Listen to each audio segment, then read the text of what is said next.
Hello, I'm Carson Sampson from the Canadian Conference of MB Churches. We're continuing on our video series around frequently asked questions.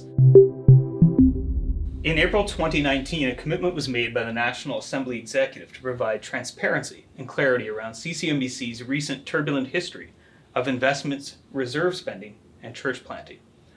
The result was the release of Our Financial Story, a document at the October 2019 AGM. One of the critiques that I know you've heard is the contributing factor of strong leaders. How do you respond to that? Yeah, that's one of the critiques that we've heard, this phrase, strong leaders. And I understand that in part, if that was the only contributing factor. But then it would be a fair critique. But what's not fair is to take one contributing factor and make it the contributing factor. And so what I would say to people is you have to look at that. In fact, I just reread the financial story again just the other day. And even for me to reread it again was really helpful. You forget things, but when you have to read them together. And so there are actually 8 different contributing factors that are outlined in the document, and they all speak into and affect and interact with each other. So if you pull out any one of those factors, that becomes problematic to kind of focus on that. You could do with any of the others, but you have to look at them together.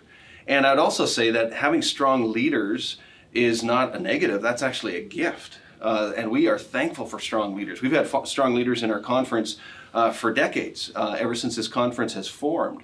But that piece of strong leaders, actually, when you put it together with some of the other things that you see in the story, makes more sense as one of the contributing factors, not the only contributing factor. In Our Financial Story, CCMBC made 22 promises to churches. How do you intend to fulfill those promises? Bruce?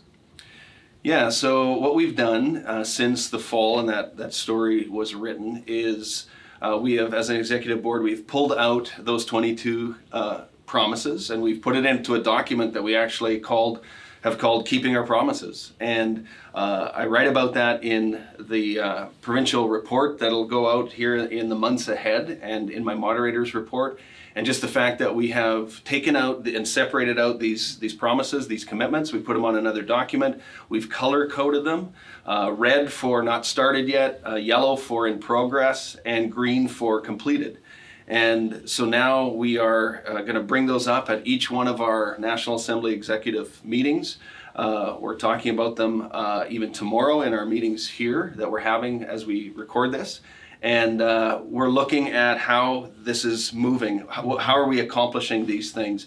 And thankfully, we're already seeing that some of them are turning from red to yellow and to green. And we'll keep them in front of us until they're all green, or maybe they're obsolete for one reason or another, but we'll continue to have them in front of us. And we want our churches and our people to hold us accountable to those commitments that we've made.